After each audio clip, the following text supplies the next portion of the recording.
Hello, everyone. Welcome back to the podcast. In today's episode, I'm joined with Ethan. Ethan's going to be talking about his chronic illness. I always love it when I get people on the podcast or people reach out to come on the podcast because it means the podcast is doing well. It's out there and people want to come on and share their own stories. So Ethan, if you wouldn't mind just doing a little introduction to yourself so you let the people watching or seeing today's episode a little bit about yourself. Yeah, my pleasure. Thanks for having me on today. I am talking about my journey with Pandas. It's an autoimmune condition characterized by motor tics, acute onset OCD, so obsessions, compulsions, severe anxiety, all kinds of neurological symptoms that are surprisingly associated with a strep throat infection that causes an unusual antibody response, where your antibodies are produced in excess such that they enter the brainstem and cause inflammation or encephalitis of the basal ganglia. Now, it took a long time for me to put those pieces together and understand how it works. So I went about 10 years being misdiagnosed and mistreated, and it was a long journey to actually find answers and find hope and healing and recovery. Yeah, it's a lot to get a hold of, isn't it? Especially if you were misdiagnosed. Yeah, it was. I mean, so I was misdiagnosed with Tourette syndrome, which was essentially a label I was given to prescribe me drugs, right? With Tourette syndrome, we don't know what causes it. We don't know really how to treat it or how to cure it. We don't know if there is a cure. It's kind of just like, hey, you have this, and let's try a bunch of different medications and see what works.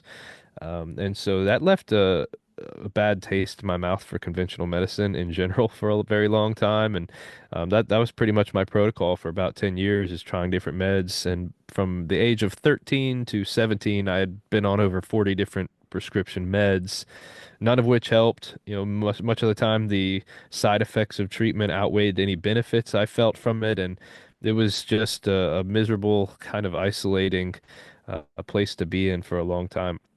With pandas, the onset is generally pediatric, as in like young kids. So being 13, it was very disruptive. I mean, I went from essentially normal and healthy young man to being disabled by these neurological symptoms almost overnight.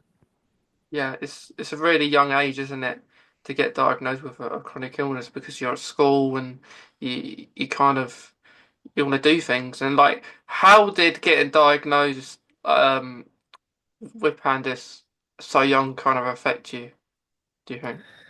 Well, I think part of the issue for me was being misdiagnosed and not it took over 10 years to actually figure out that it was pandas, because at the time nobody had heard of it, nobody was aware of it. And so being diagnosed with this, it was like, at first I saw a glimmer of hope because I was dealing with all these issues. My parents and I were like, what the heck is happening? I lost control of my body and my motor function. I have these twitches and tics and convulsions, and it was quite disrupting in my life, and we knew something was wrong. And that's a hard pill to swallow when you realize that something's wrong with you, right? So our first course of action is going to the doctor, trying to find someone who can give us answers, and being misdiagnosed was really just a big letdown.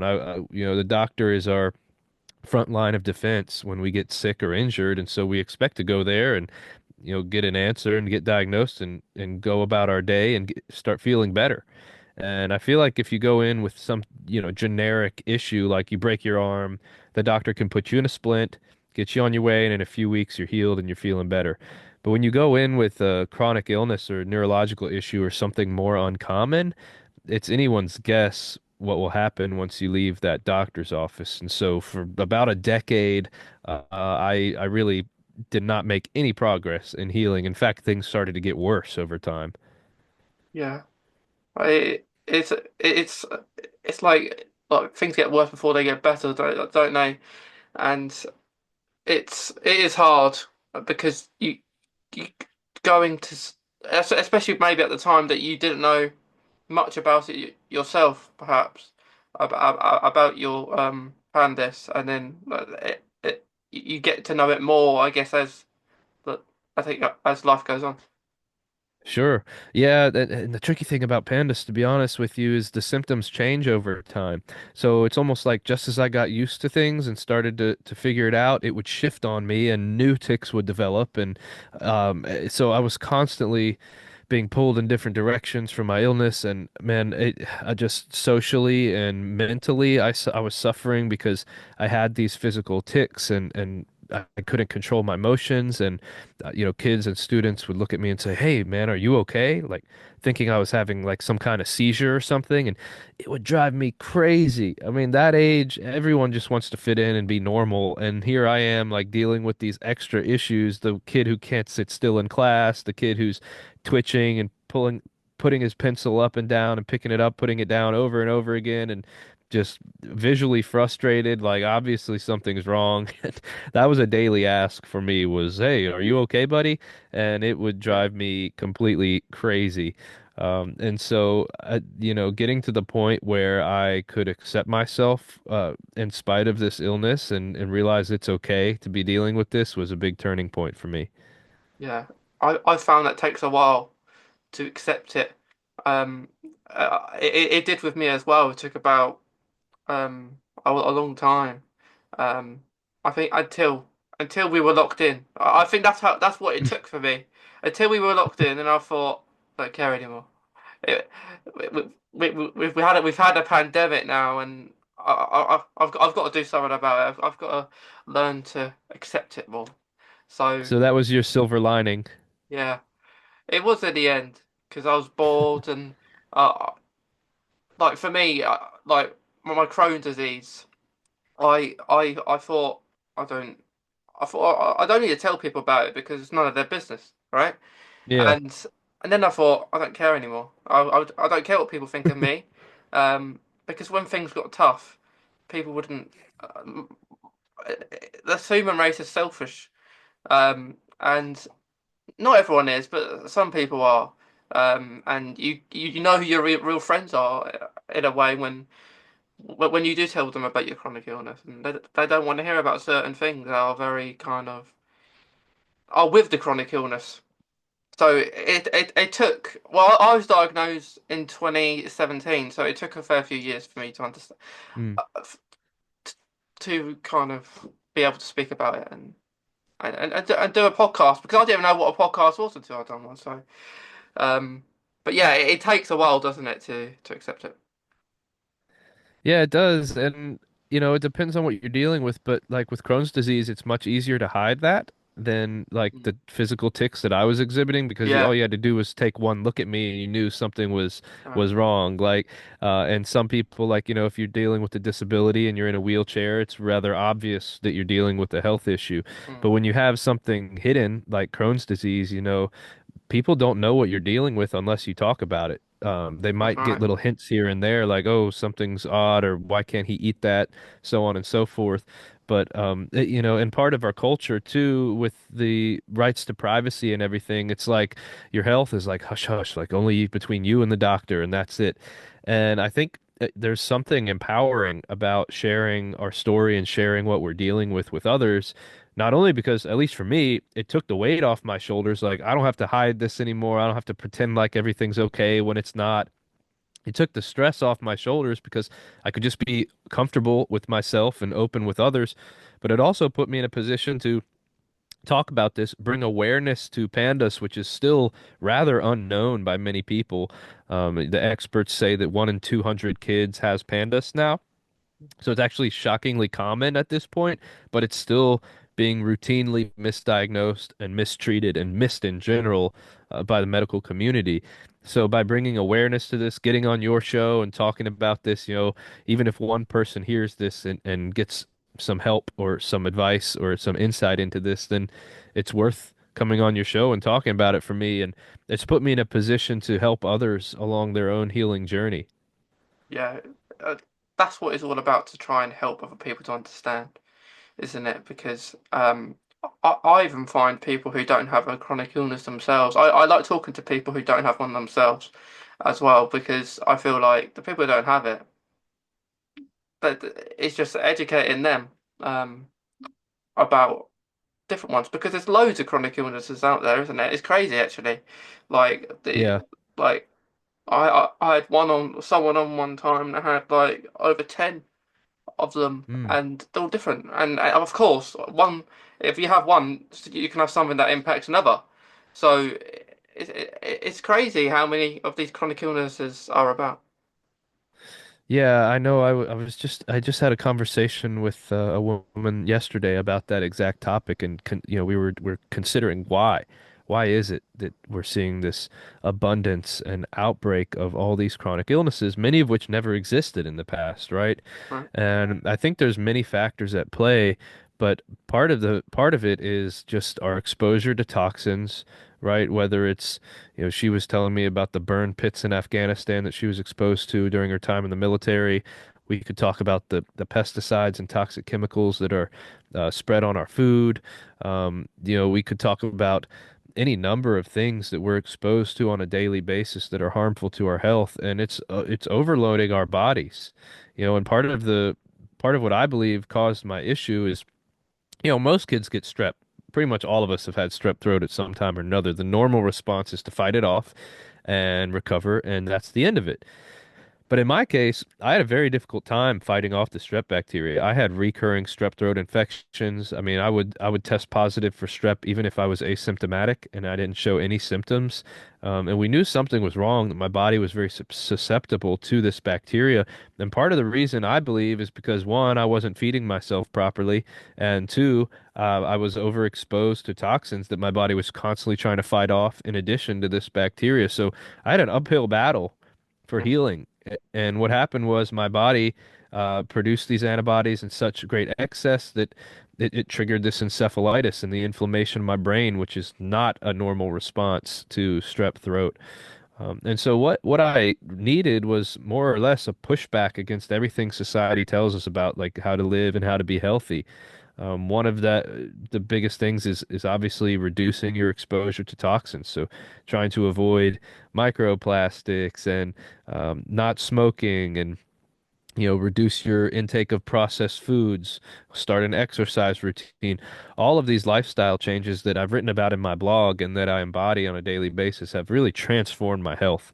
I mean, I'm not 100% cured. I still deal with some tics and some anxiety and some compulsive behavior, but I mean, compared to the average person, I'm not so much different anymore. I've learned many ways to control my health and mitigate my symptoms and live an awesome quality of life in spite of my illness, which is what, that's what I want for everybody who's battling something like this. Yeah. Kind of showing other people that there is ways to not beat it, but kind of cope with it. Exactly. Yeah, for a long time I was not coping with it in a healthy way. Right. First it was the medication, trying 40 different meds by the time I was 17, and by the time I became 18 and I hit adulthood, I was like, I'm done with this. I had physician fatigue. I was sick of going to doctor appointments, sick of different pills and this and that. And I just had enough. And I think that use of prescription drugs, just sampling different things, seeing what works, manipulating the dose, getting nowhere, it really normalized the use of substances in my mind. And so moving into a period of my life where I was self-medicating seemed like no big deal. And for a long, long time, I was smoking cannabis to deal with my symptoms. And truly, it was the only thing I had found at that time that gave me some relief. And I would smoke all day, every day to just get some relief from these debilitating, horrible symptoms that were causing me anxiety and anger and stress and isolation. And it helped. But looking back, it was no different than relying on a prescription medication for relief because it was something that I would consume. Smoking, first of all, is obviously not, it's hazardous to your health. It's not good to inhale particulate matter and all these other chemicals that come along with combustion and smoking. And um, even if it did help me feel better, I was still just relying on it. It was a bandage that covered up my symptoms for a time, and then, it would fade away, and I'd have to go back and do it again to cover the symptoms. And it was doing nothing to actually get down to the root cause of my illness, which was the inflammation, the inflammation in my brain, and the recurring infection that was driving that inflammation. Yeah. It's it's really interesting, isn't it? How things happen, like you say, because most of us, it's random, isn't it? Like like say, like just randomly we get diagnosed, or we eventually get diagnosed, and Yeah, my the onset of my symptoms, it came on like that. Like I was healthy one day, the next day I had these tics. It was yeah, totally out of nowhere. it's it's bizarre, isn't it? To to think why, because there is no way we know why. I think we could predict, can't we? We may have a little thought like, oh, that's why we have that, but there's no guarantee about that. Well, a lot of research is needed, right? There has to be some kind of explanation as to why it happens. Like, we may not understand that yet, but I don't think anything comes down to coincidence. I think there's a cause and effect for just about everything that happens. And like with Crohn's and with Pandas, we know like how it works, but we don't exactly know like what the cause is and how to prevent it, other than saying like, eat healthy, exercise, this kind of stuff. But even if you do those things, you're still susceptible. I know incredibly healthy people that have Crohn's, and they eat well and everything, and they still have these flare ups. And that was the case with me. I wasn't necessarily unhealthy, like I mean, we probably ate more sugar and more processed foods than we should have, but I don't think that is like a death sentence for chronic illness, right?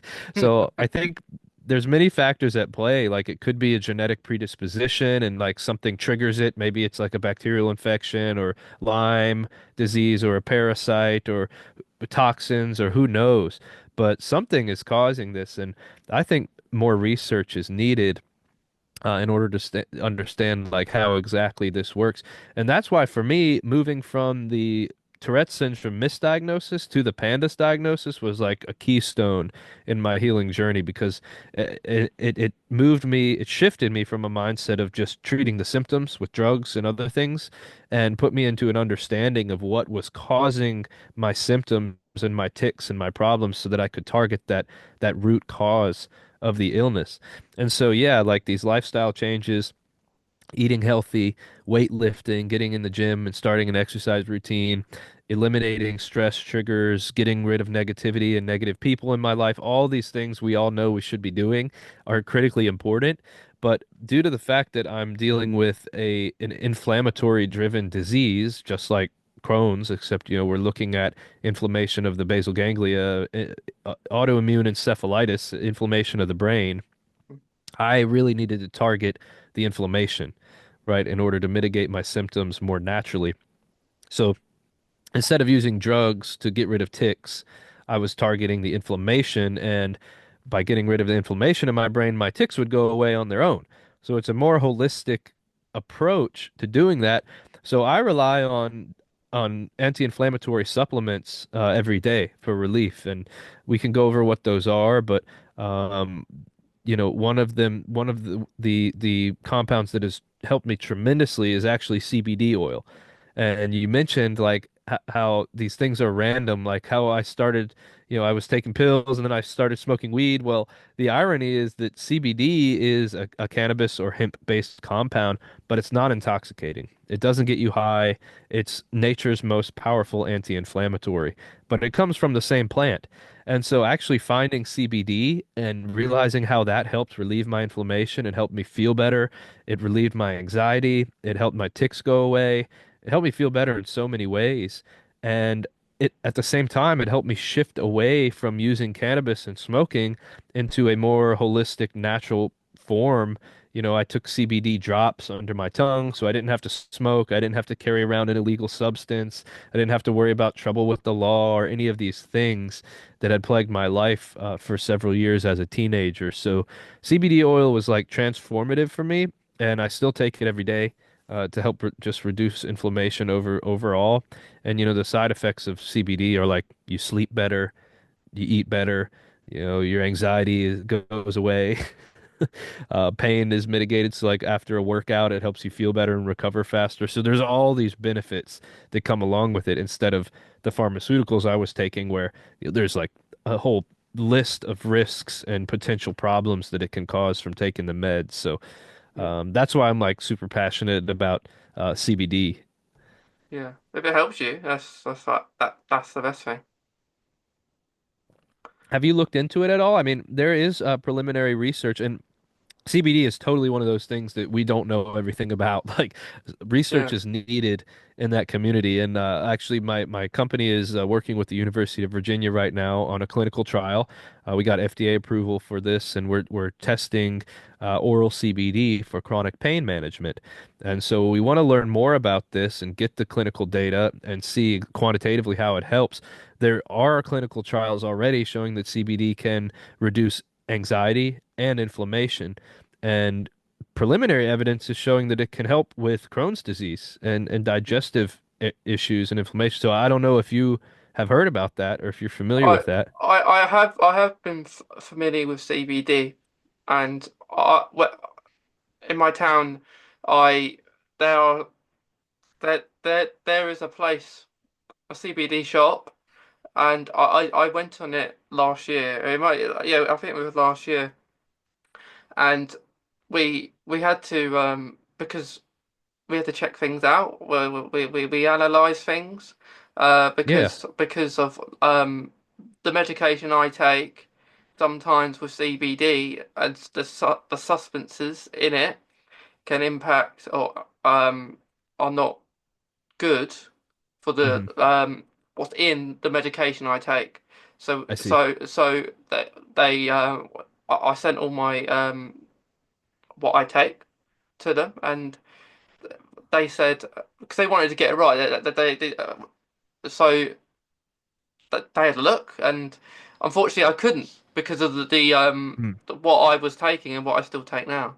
Would it's a cause to known to aggravate um with Crohn's. So Oh, interesting. unfortunately, I couldn't because I heard so many good things about it, like other people who have Crohn's and it work that they have other patients that have Crohn's, but for me, unfortunately, because what I take, um, Sure. it's not good for what I take, which Was is that annoying. It's annoying in a sense because I would like to have it because I with what I take is very powerful. So it's unfortunate.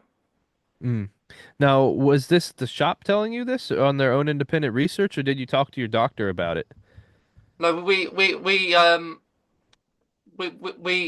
gave them the stuff. Um, I wouldn't talk to my doctor because over here with doctors and consultants it's different. So with they don't really understand Crohn's really well. So I see. it's to say if I went to my doctor and something with my Crohn's went wrong, I would go to the consultant at the hospital, which you only I see. you will only see the consultant at the hospital if something's going wrong with your Crohn's really. So, but I see. they knew their stuff at the CBD. Um, it was like a wife and husband business. And Very yeah, cool. they knew what they were talking about, and they looked everything up because they've had other patients with IBD, Crohn's disease, and they said to me, it's best not to do it. Fair enough. And if you found something that helps you and it works for you, and you're finding relief from that product, stick with it. I will say more and more doctors are recommending CBD oil for different illnesses, different inflammatory things, but we always recommend, it's best to talk to your doctor, your consultant, or whatever to get the full picture of what you're dealing with, and if you do take it, let your doctor know. I mean, it's becoming more mainstream, first of all, so you're not going to be judged like I felt definitely judged in the beginning, especially for my cannabis use. Like, no, no, you shouldn't be doing that. And really, I was just trying to do what I knew helped me. I was trying my best to use it medicinally because I knew it helped, and to feel judged and scorned for that was very unfair as a teenager, right? Just trying to do what I knew helped, and yet it's illegal.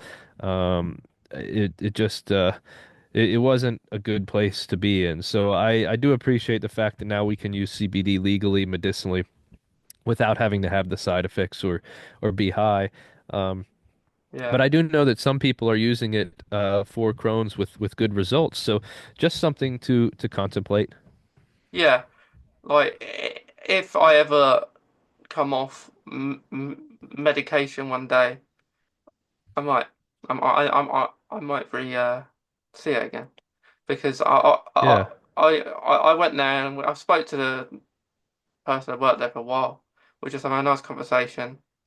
Um, and yeah, it actually stopped me because you had the gummy sweets outside, and I was just staring at them, and then and I thought, oh, they look nice. And then I wasn't even aware it was a CBD place, right? Oh, okay. I just thought it's sweets. Walk by the candy store. Yeah, yeah, but it wasn't. And they said you can't if you got them, you can't have them all. You got only like one a day or something. I think he said. Um, but yeah, I know people who have it, and they say it helps with their anxiety, Mhm. a lot, and stress, and as we know with chronic illness, it's very stressful. So yeah, I'm glad it helps you though. It's good that you found something that helps you. Thank you. I mean, I think like in today's culture, regardless of where you live, like cannabis use has been normalized, right? Like it seems like everybody is smoking, and I think that's a dangerous place to be. Yeah, There's so many side effects, especially you're looking at like kids and teenagers who are doing this. It does affect your brain development. For me, I experienced paranoia, even increased anxiety. I had some breathing issues, and then run-ins with the law, which spiked my anxiety as well. And all of these things were really negative. So while like smoking helped me feel better, I was dealing with all these other side effects, and long term, who knows the damage I was doing to my body through that use, right? So that's why I think CBD is an incredible option for people who are getting those benefits. Like again, it's like the inflammatory extract of the plant without any of the other stuff. And so, truly, if you're like self-medicating and you really want that relief, I think CBD can offer that without all the other risks and side effects that come with cannabis use. yeah, definitely. And yeah, it is interesting how people find stuff that helps them because like you go into the CBD place, there are loads of things everywhere, and then yeah, because you don't know what because I think everything will have a different percentage of what's Hmm. in it and what should be work for you. Um, so I think before going into CBD, maybe try do a little bit of research for people who don't know much about it themselves, rather than going into the shop, because you may find the person there that does not know anything about Crohn's. Although we find that they do, but sometimes you don't know where you are and where you're going. Right. They might not. So if you do your research, luckily in my case, right, they did. They had other people that have had Crohn's and stuff, but into certain scenarios, other people may not understand, and which is why we do this today. It's why we talk about it, so it helps other people understand. Um, so yeah, it's something that I know is very helpful to people, but unfortunately, I can't help me right now. Well, it is encouraging to hear that you had a positive experience going in there. I mean, it's nice that they were honest and said, this might not be for you instead of just trying to push something on you, right? That's super encouraging because Yeah, you're right. There's plenty of those shops around me where like the guy you talk to has no clue. And like that's not who you want to be entrusting your health to, right? At no, all. like you don't want to risk it. You don't want to risk it, especially if you're doing okay as well. Right. Like, like for me, right? I'm still in the flare. I'm just not in pain. It's just the Mm. inflammation is high, right? And I, yeah, in that when I was diagnosed, I had a bad abdominal pain. Felt really horrible, and Mm, I, I feel like when I got diagnosed with Crohn's, I don't think I got diagnosed. So when you get diagnosed, I feel like I've had it longer, right? mm. Oh yeah, I'm sure. Yeah, because throughout that year I lost a lot of weight. Um, Looking back in pictures, and then got diagnosed in October. Um, and yeah, I luckily had my birthday is in September, so I had an okay birthday, but I wasn't well. I wasn't well on my birthday. But Oh, yeah, I got diagnosed October 17th, 2017.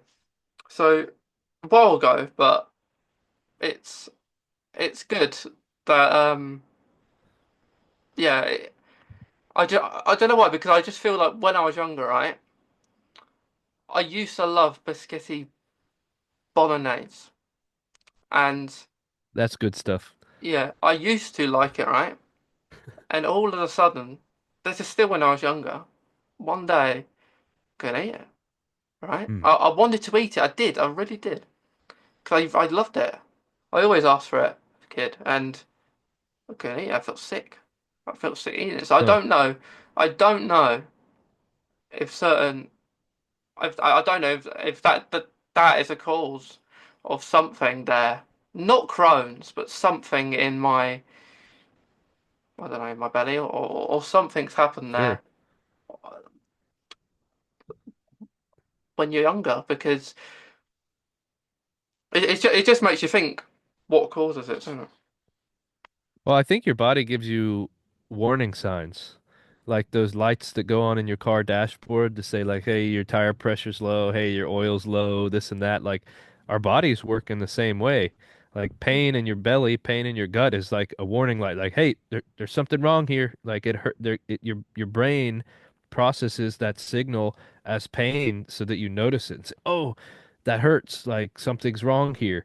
And ignoring those warning lights is a big mistake. And, many a times we just brush it off. Oh, I just have indigestion, so forth. But when it starts to recur over and over again, or every time you eat spaghetti, your stomach hurts, that's when we really need to be observant and pay attention to our bodies and how they're reacting in order to figure out, like, and maybe there is a problem here. Maybe there's something wrong so that you can go get a higher level of support and help. I mean, Yeah. if your oil light is flashing on your dashboard, like, are you just going to ignore it and keep driving? No, you go to the mechanic, right? You take your car into the shop, you get it fixed. It would be silly to ignore it, Then you're going to look at a much more catastrophic problem and, have to buy a whole new car.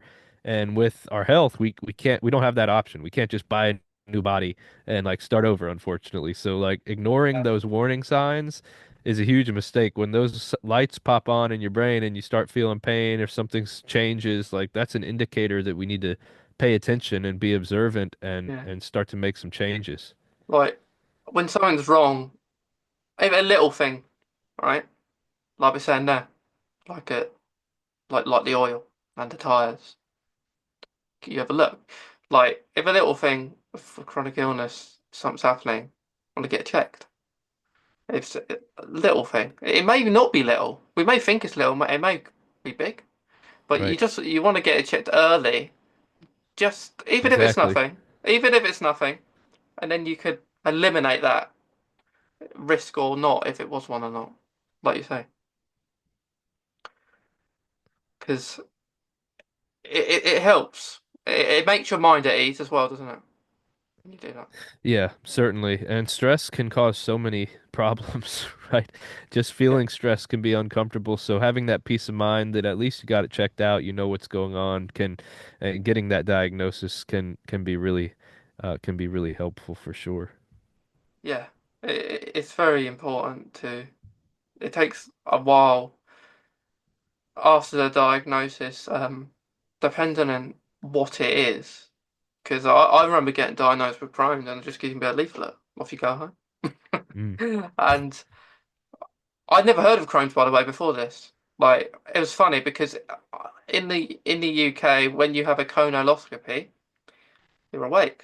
And Hmm. um, I remember I was sedated, but I'm not completely out of it. I hear things Right. what's going on. So I hear the consultant say he's got Crohn's. He's got Crohn's, right? I remember that, and I'm out and I'm saying to my parents, I've got Huh. Crohn's. Not a clue what it is. Obviously, I was hoping it was just an illness bug, right? Like we all do if we go in hospital for something. I just hope it's an illness bug and we can move on. But much more than that. So Hmm. I say to my parents, I've got Crohn's, and then he comes out, he's got Crohn's. We have to learn about it. Takes a while to learn. Like, of course, I'm sure anyone who gets diagnosed with a chronic illness, right? As soon as you know what it is, and as soon as you're told what it is, you look on the internet when you get home. Oh yeah. Yeah, you want And to become the expert overnight, right? Learn yeah, everything about it and try to find a cure for yourself, right? yeah, yeah. And but there's good things and bad things about that. There's things on there maybe you don't want to know, right? Yeah. Like really not nice things, and there's things you do want to know. So, it's good and bad things, but yeah, it takes a while because you feel like you're alone, don't you, at the start of your journey a little bit. Yeah. Oh man, absolutely. Yeah, especially when yeah, like you were hit with something you had never heard of before. It's brand new. You never even heard of it. Like, who has this? Am I the only one? Like, how do I deal with it? Yeah, it can be a super isolating, lonely, discouraging place to be until you start to familiarize yourself with it and build a community. And you've done a fantastic job of that with starting the podcast, just building a community of people who want to be engaged or maybe know more about this and filling your life with those people. You're building a support system of people who can encourage you along the way, and that's been a big part of my healing journey as well. Finding these panda support groups on Facebook and locally where I can just pour into them and be a resource for others. I've been dealing with this for over 20 years. I'm like essentially an expert at this point. So, being involved with those people has Yeah, been super encouraging. yeah, and it's really important, isn't it? You find people and they they reach out to you, you reach out to them, and you make friendships with people who have similar to you. Um, I've found like everyone with a chronic illness is gonna have similar things about them, but differences Hmm. as well. All have a separate journey, which is cool. I like that, right? Because we all had the same. It'd be boring, wouldn't it? Well, we wouldn't need to do this podcast. We wouldn't need to be Yeah, here. no, you're right. Yeah, how boring would that be? Exactly. It can be difficult. It can be tricky for a time, thinking that you're all alone and you're battling this thing and it's unfair and this and that and the other. But I mean, honestly, when it comes down to it, all of us, every one of us is battling some kind of challenge or obstacle in our life. And if you haven't experienced that, like you will at some point. And so getting yourself prepared for that or just understanding that when you do face difficulty in life, like you're not alone. There's other people who can relate to you. I talk to parents all the time who call me and they hear my story, they see a podcast episode and they reach out and say, "Look, my kid is suffering with this. Your story reminded me of my son or my daughter." And so, it's put me in a position where I can tell others about what I've learned and offer them the tools and resources that I've found to help me move past these obstacles that I've faced, whether it's the pharmaceuticals or the self-medicating or the self-loathing or the negative attitudes or the interactions with others that, school was so difficult for me with my tics being so interruptive when I took tests, when I tried to take notes and focus. I mean, it really put me at a disadvantage in many ways. And so being able to relate to people on a meaningful level who are dealing with that is quite encouraging, right? And if you haven't experienced that for yourself, if you haven't lived through a chronic illness or disability, it really is hard to contemplate and hard to relate to those people. So knowing others who have been through it and lived it can be pretty helpful. That's right. I completely agree. So with your tics in school, what happened then? Like you say in class, say you do your tics in class. What would the teachers do?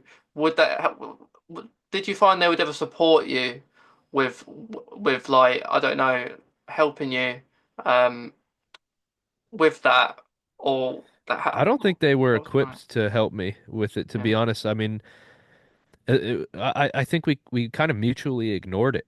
Like I didn't want to admit that I had a problem. I'm already dealing with this on a daily basis, out minute after minute, hour after hour, ticking and dealing with it. The last thing I want to do now is like sit down after class and talk to them about it. Like I yeah, just wanted to pretend like everything was fine. So quite frankly, I did my ticks. I sat there in class and gritted through it and got through. The bell rang and I'd be out, talking with my friends, moving on to the next class. I did not want to address it.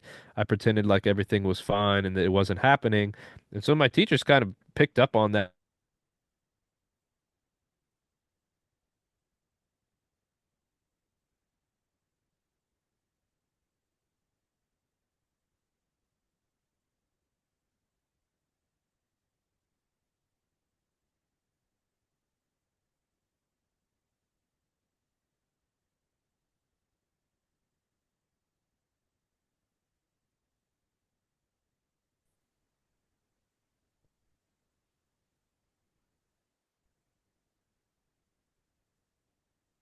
it they kicked me out. Yeah, that's it's all right. I'm back. I was just ending on, for the most part, my teachers just kind of ignored it in the sense that I did. I didn't want to talk about it, and so they just kind of, I was just sitting there in class doing my thing, and the bell would ring, and I'd walk out, and that was kind of the end of it. And it could be distracting, and I made some noise, but for the most part it never became like a huge deal. It wasn't super disruptive. So I did my thing, and they knew I was the kid who was going to tick in class, and it wasn't a big deal. So it was a big deal in my mind. Like we humans in general tend to think that other people are I thought people were disturbed by this, especially when they asked me, "Hey, are you okay?" I thought to myself, "What?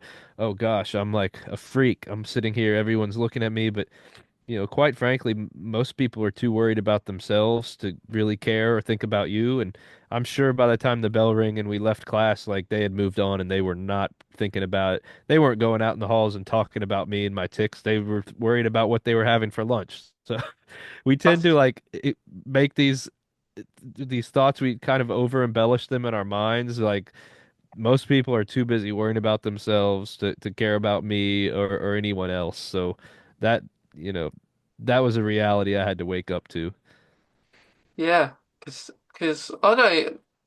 It's just interest, isn't it? That you would think someone would say something, maybe like if you're doing your ticks, but it's good that they ignored it though, like you did. Yeah.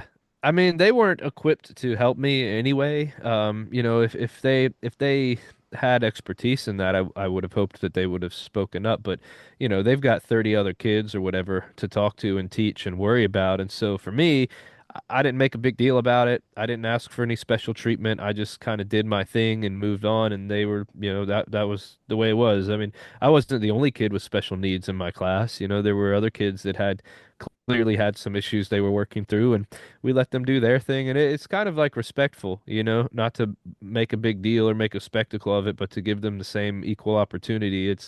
I appreciated it. And especially at that time, I wasn't ready. I wasn't equipped to deal with it myself. And so a lot's changed now. If someone sees me ticking, I'll jump on the opportunity to explain to them what I'm going through. Say, yeah, I've got these ticks. It's called Pandas, yada yada. And um, it really just kind of ends the conversation because instead of worrying about me and saying, "Hey, are you okay? Is something wrong with you?" Now they know, "Oh, I've got these ticks, something I do. You don't have to worry about it. I'm not having a seizure." And everyone's just kind of in acceptance of it, and it's not a big deal. And, I'll tell you more times than not, someone responds by saying, "Oh, my nephew has that," or I think my niece needs to ask about her doctor about that because she has tics and twitches too. And so, again, we're by being open and honest about this, we're promoting awareness. We're giving an opportunity to help others instead of bottling it up and not helping anyone, right? Yeah, that's right. Completely agree. It helps by raising awareness of it, and like we said, the more we talk about it, the more the awareness it will bring. Um, Yeah, absolutely. but Ethan, lastly, before we finish, could you say any little bit of advice for anyone that maybe has maybe Pandas or hasn't got it, or just some advice that you give to finish off? Yeah, I mean, like I mentioned earlier, I think everybody's facing some kind of challenge, whether it's Pandas or Crohn's or injury or everybody faces a challenge in life, and I think it's how we respond to those challenges that make us who we are. So my advice to people is don't give up. Regardless of what you're facing, if it's a horrible diagnosis, if it's a loss, if it's trauma, don't give up. There's ways to work through what you're dealing with, and there's resources out there to help you. You just need to find them. You need to tap into them. And, having failures along the way is normal. I tried 40 different medications and self-medicated inappropriately for many years before I finally found what works for me. And, I don't look at those as failures. Like, sure, I wish I would have found CBD and realized how I should change my lifestyle as a 13-year-old because my life would have been much, much easier. But the reality is, I had to go through those series of events in order to figure out what works for me. And it's put me in a position where I can relate to others who are going through that journey. I know does work and what doesn't work. And I say, instead of looking at those mistakes as failures. I look at them as like now I know what doesn't work for me, and so that helps me kind of guide people in the right direction as we move forward and as I become an expert in this. And so I've learned to appreciate those moments of failure and those moments of difficulty in my life because they made me who I am today. And I'm not special. I'm not a physician. I'm not, a miracle worker by any means, but I am someone who made a decision to just continue to push through and never give up. And that's what's led me to be in the place that I'm in today. So don't give up. Brilliant. Thanks, Ethan. Yeah, it's important not to give up. Completely agree. Um, but thank you, Ethan, for coming on the podcast today. I hope you enjoyed it. Yeah, I did, Mason. It was a lot of fun, and thank you for continuing to inspire people and do your thing. Yeah, please continue to do what you do as well, because the more awareness, the better for Mm. everyone's for for just to help people. I think it's the most important thing, and ourselves, and ourselves. But to anyone listening, watching today, we hope you've enjoyed the episode. Please keep an eye out for stuff that Ethan does. And obviously he's been doing different podcasts at the moment, including this one. So he's really enjoying getting on to the podcasts. So, but to anyone listening and watching, we hope you enjoyed this episode. Please watch the next episode whenever that's going to be, and we will see you next time. Thanks, Ethan. Thank you.